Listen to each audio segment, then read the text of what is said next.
Good morning बच्चों। आज हम कार्यपत्रक 12 कक्षा 10वीं और दिनांक 2 अगस्त 2021 के लिए कर रहे हैं। आज से हमारा ये वर्कशीट जो है वो 10th के सिलेबस के पहले लेसन रासायनिक अभिक्रियाएं एवं समीकरण से लिया गया है। तो आज हम पढ़ेंगे रासायनिक अभिक्रिया किसे कहते हैं। ऐसे परिवर्तन जिनमें नए गुण वाले पदार्थों का निर्माण होता है उन्हें रासायनिक अभिक्रिया कहते हैं। ये तो हमने पहले भी पढ़ा हुआ है कि वह क्रियाएं जहाँ पर कुछ नया बनता है उसे हम रासायनिक अभिक्रिया कहते हैं। ऐसे पदार्थ जो किसी रासायनिक अभिक्रिया में हिस्सा लेते हैं उन्हें हम अभिकारक कहते हैं, और जिन पदार्थों का उस रासायनिक अभिक्रिया में निर्माण होता है उसे हम उत्पाद कहते हैं। उसे क्या कहते हैं? उत्पाद कहते हैं।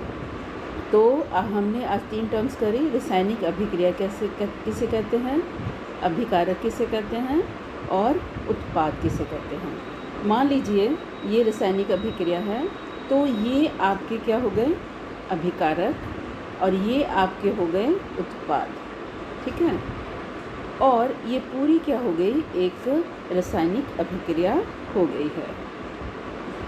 अब हमें कैसे पता चलेगा कि कहीं पर कोई रासायनिक अभिक्रिया हुई है? तो हम देखते हैं कि अगर कोई भी चीज़ अगर गर्म कर रहे हैं या दो चीज़ें आप एक दूसरे के कांटेक्ट में हैं या हमने उनको मिलाया है तो वहाँ पर अगर कोई परिवर्तन हो रहा है, कौन से परिवर्तन? अगर वहाँ पे अवस्था में परिवर्तन हो रहा है, ठोस से तरल हो गई है या तरल से गैस बन गई है, तो उस तरह के परिवर्तन को हम देखेंगे। अगर वहाँ पे हो रहा है तो इसका मतलब रासायनिक अभिक्रिया हो रही है। अगर रंग में परिवर्तन हो गया है ना, और इसी तरह अगर कोई चीज़ आप मिला रहे हो और वो गर्म या ठंडे हो गई है तो उसे भी हम तापमान में परिवर्तन हो रहा है तो अभिक्रिया हुई है, या कोई गैस उत्पन्न हुई है तो भी वहाँ पर अभिक्रिया, रासायनिक अभिक्रिया हुई है। अब हम देखते हैं कि कौन कौन सी हमारे दैनिक जीवन में अभिक्रियाएं हैं जो रासायनिक है। पहला है दहन। अगर कोई भी चीज़ जलती है, जैसे कि आप जानते हैं कि जलने में वो चीज़ ऑक्सीजन से मिलती है। अगर ऑक्सीजन है तभी वो जल सकती है, और जलने के बाद वो चीज़ क्या बनाती है, कार्बन डाइऑक्साइड गैस, पानी और ऊर्जा उत्पन्न करती है। तो ये एक रासायनिक अभिक्रिया है। दूसरा जंग लगना। आपने नोटिस किया होगा कि लोहे की चीज़ अगर वैसे ही पड़ी रहे तो कुछ टाइम के बाद वो ब्राउन ब्राउन सी हो जाती है, जिसे हम जंग लगना कहते हैं।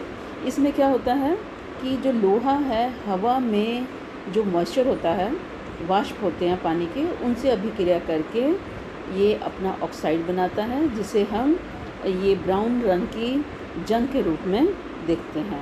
अब जंग को आप ठीक तो नहीं कर सकते, तो एक ऐसा परिवर्तन है जिसको बदला नहीं जा सकता, तो ये भी एक रासायनिक अभिक्रिया है। अब तीसरा है पाचन। पाचन का मतलब हम जो भी खाना खा रहे हैं वो हमारी पाचन प्रणाली में पचता है, उसमें अलग अलग अभिक्रियाएं होती हैं, तभी वो पचकर सिंपल सब्सटेंसेस में बदल जाता है और उनको वापस जो हम खाना खा रहे हैं उसमें परिवर्तित नहीं कर सकते, इसलिए ये भी एक रासायनिक अभिक्रिया है। अब प्रकाश संश्लेषण के बारे में आपको पता ही है कि जो पौधे हैं, हवा में से कार्बन डाइऑक्साइड, मिट्टी में से जो पानी होता है, और ये मिल के सूरज का प्रकाश और क्लोरोफिल की प्रेजेंस में कार्बोहाइड्रेट बनाते हैं और ऑक्सीजन रिलीज़ करते हैं। जो एक बार ऑक्सीजन रिलीज़ हो गई, कार्बोहाइड्रेट बन गए, उनको वापस पहले अवस्था में नहीं बदला जा सकता, तो ये भी एक रासायनिक अभिक्रिया है। अब इसी तरह अगर आप बैटरी को यूज़ कर लिया तो वापस बैटरी को आप फिल नहीं कर सकते, तो ये भी एक रासायनिक अभिक्रिया है। अब किण्वन क्या होता है, जिसे हम फर्मेंटेशन भी कहते हैं। किण्वन में किण्वन की प्रक्रिया से ही ये जो बियर वगैरह है बनती है, अल्कोहल बनती है। तो इसमें कोई भी कार्बोहाइड्रेट लिया जाता है, उसके ऊपर यीस्ट जो कि एक फंगस होती है, फंजाई होती है, वो अभिक्रिया करके इसको अल्कोहल में बदल देती है।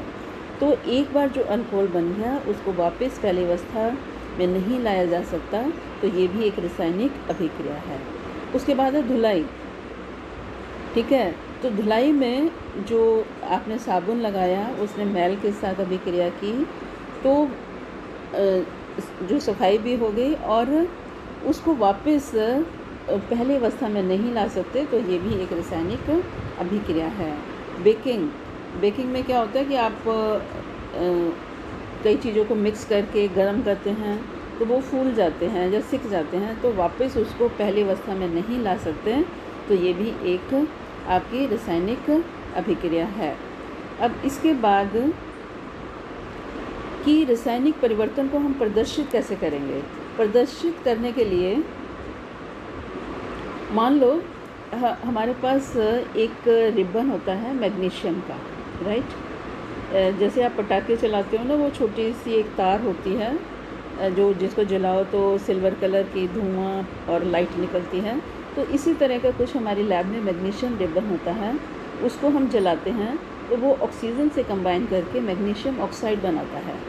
तो शुरू के ये आपके अभिकारक हैं, यहाँ पे ऑक्साइड बना ये आपका उत्पाद है। ये पहले हमने शब्दों में लिखा, इसी को अब हम इसके जो प्रतीक हैं और जो सूत्र हैं उसमें लिखेंगे। जैसे मैग्नीशियम को हम Mg लिखते हैं, ऑक्सीजन को O लिखते हैं और मैग्नीशियम ऑक्साइड को MgO लिखते हैं, राइट। अब इसके बाद आप देख रहे होंगे कि ये जो दो हमने आगे लगा दिया। ये क्यों लगाया, ये हमने पहले सीखा था कि बैलेंसिंग करना या संतुलित करना किसी भी रासायनिक अभिक्रिया के अंदर जो लेफ़्ट हैंड साइड पे जितने अणु हैं और राइट हैंड साइड पे जितने हैं वो बराबर होने चाहिए, क्योंकि द्रव्य को ना तो बनाया जा सकता है ना ही इसे हम नष्ट कर सकते हैं। तो अगर हम देखें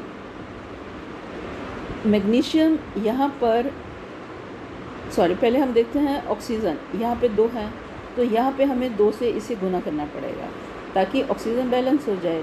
तो ऑक्सीजन बैलेंस होने से आपका मैग्नीशियम 2 हो गया, इसलिए यहाँ पे हमें 2 से गुना करनी पड़ेगी।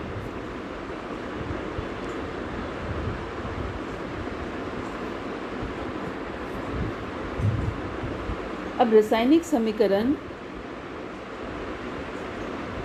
अभिक्रिया रासायनिक समीकरण द्वारा निरूपित की जाती है। रासायनिक समीकरण के तत्वों के प्रतीक या अभिकारक और उत्पादों के रासायनिक सूत्र उनकी भौतिक अवस्था के साथ लिखे जाते हैं। साथ साथ हमें ये भी लिखना होता है कि वो सॉलिड द्रव अवस्था में है या ठोस अवस्था में है या गैस अवस्था में होता है। और अगर वहाँ पर कोई तापमान यूज़ किया गया है, तापमान है या कोई दाब अलग से हमने लगाया है या उसमें कोई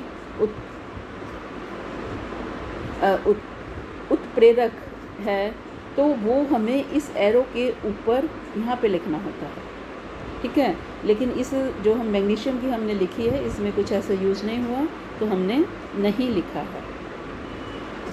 अब हम आते हैं प्रश्नों पे।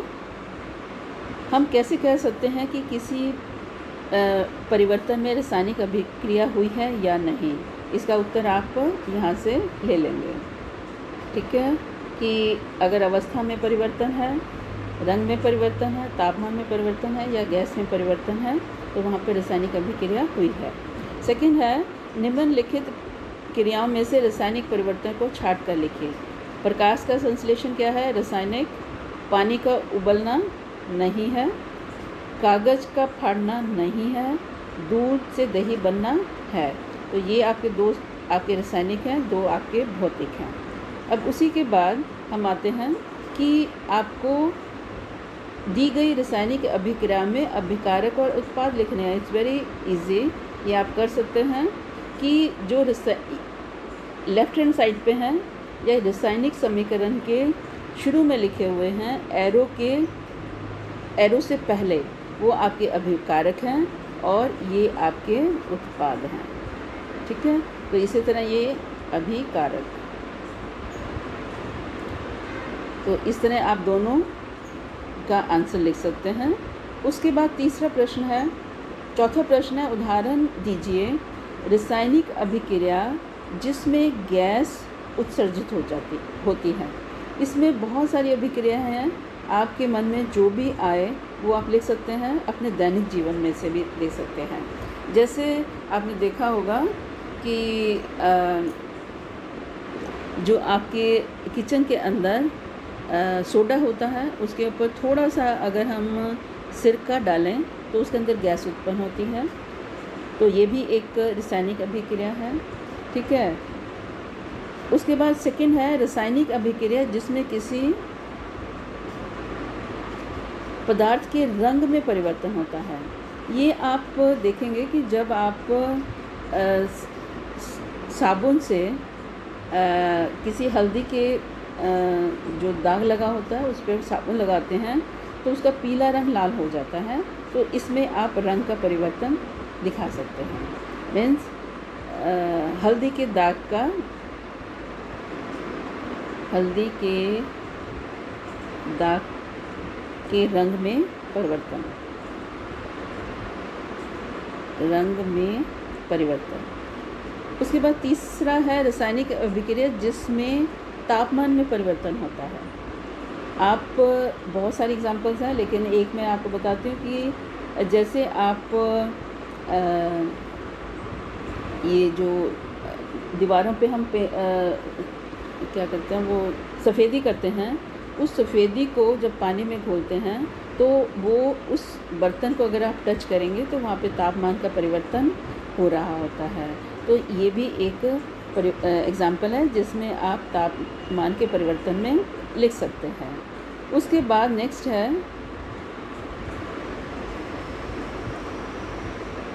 अंजलि की मम्मी गर्मी में गुथा हुआ आटा फ्रिज के बाहर रखकर भूल गई।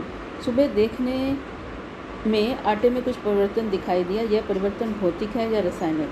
हाँ जी, कैसे होगा भाई?